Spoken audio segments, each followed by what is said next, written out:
allowing personal issues to destroy the quality of your life and to interfere with the health of your relationship with others. There are people who spend all day either thinking about problems and issues or talking about problems and issues. Now, first of all, everyone, all people have multiple issues. Now, the question is not whether or not you have issues. The question is, are you doing an adequate job in dealing with them? It is your ability or lack thereof, your inability to deal with personal issues, that is the main issue itself. Now let's add some qualifiers to, or categorize, if you will, your issues, because they do not all weigh the same.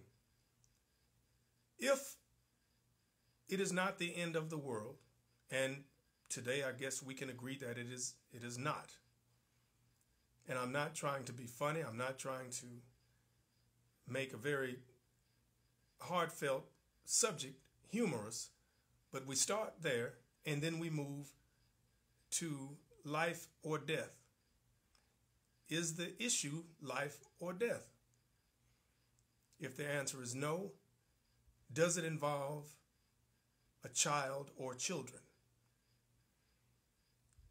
Finally, does it involve debilitating health? Now, those 4 reasons are of the highest of sensitivities, and they should be treated as such. It is a completely different process.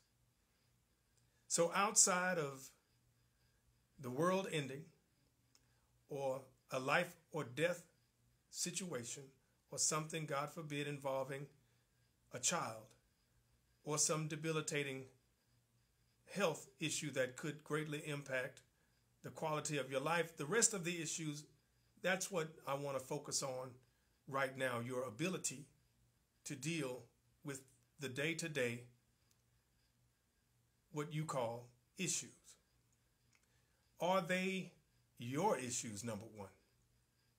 Which ones that it's just you and it doesn't involve another person, nor does it involve another thing? The reason why I say this is because sometimes what we think are issues are really not as important or not as priority in terms of a priority. Is not as much of a priority as what we think. If you have a job or if you own a business and you're not having a good day and some things don't go your way and it places you in a less than good mood, do you take your negative experience into the workplace? Or out of responsibility, do you leave it outside of the workplace and you still remain pleasant among your coworkers and or upper management? If you own a business, you do not pour your issues out on your customers. That's not good for business. Your relationships are the same. Though things may not be going your way, you might be having a less than good experience. Your mood may not be optimal, but you really should leave that outside of the relationship. And you have a responsibility to remain pleasant with your mate in spite of the so-called issue. What you want to do is you want to treat it like the wedding day. This is a good example. We all know how important it is for things to go right on your wedding day. But generally, everything that could go wrong usually does. Either the invitations didn't get out, the right way.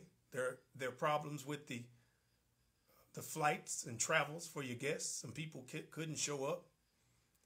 Something's going on with the cake. It's not where it should be. We can't find the ring boy or the flower girl for that matter. There's something wrong with the wedding dress. The caterer is running late, brought the wrong food. You get it. The list could go on and on and on. But it's not until the bride and the groom are reminded of why they are even here that it puts all those other things in perspective. The cake, the bow ties, the tuxedos, the gowns and evening gowns and desserts and all that fine stuff, that's wonderful, except it's really just window dressing.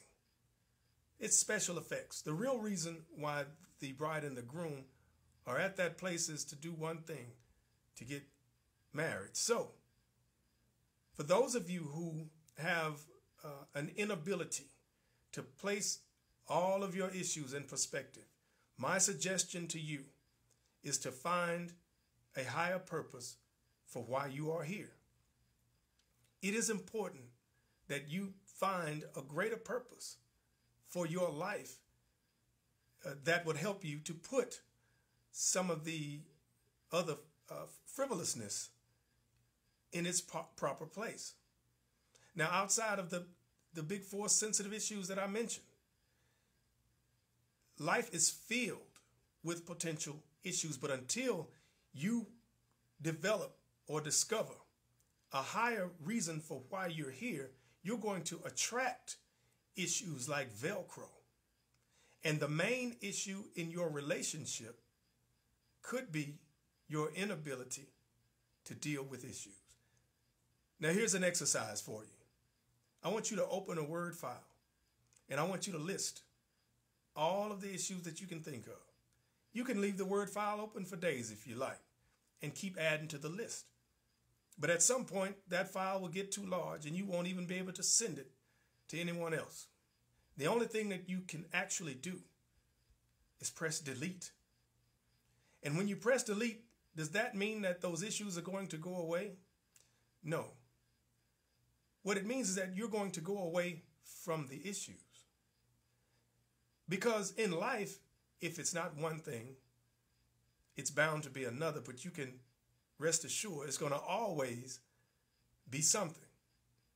And then you have to promise to yourself that you will not discuss those issues ever again unless you're using it as a testimony to someone else who's in a place where you just left from. The point is, the further you move away from anything, the smaller it gets.